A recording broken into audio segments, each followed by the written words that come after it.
Les forces armées de la République démocratique du Congo FARD, appuyées par les milices locales Wazalendo, ont lancé une contre-offensive permettant de reprendre aux rebelles du M23 le contrôle de Massissi Centre dans le Nord Kivu, à environ 30 km de Saké, un point stratégique pour la sécurité de Goma, la capitale provinciale. Notre souci et notre détermination sont de récupérer l'ensemble du territoire sous occupation des terroristes du M23 et surtout de leur mettre à penser, de libérer nos populations meurtries et de chasser de notre territoire les terroristes de l'armée rwandaise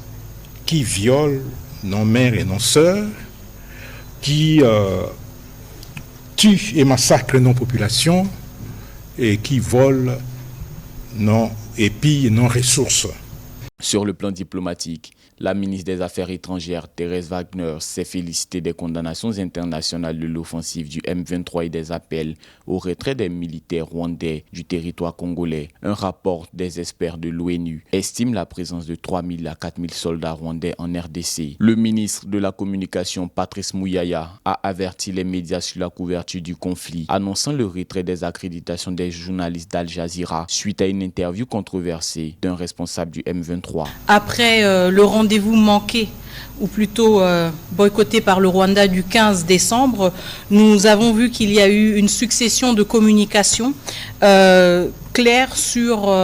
aussi la déception de plusieurs partenaires par rapport à la posture du Rwanda. À commencer par le 20 décembre, quand le nouveau mandat de la MONUSCO a été renouvelé. Il était très important de voir que dans le cadre de cette réunion du Conseil de sécurité, les États-Unis d'Amérique, mais aussi le Royaume-Uni, se sont prononcés contre l'ingérence du Rwanda, contre la présence des troupes du Rwanda et l'ont fustigé de manière très publique à travers des explications de leur vote sur la résolution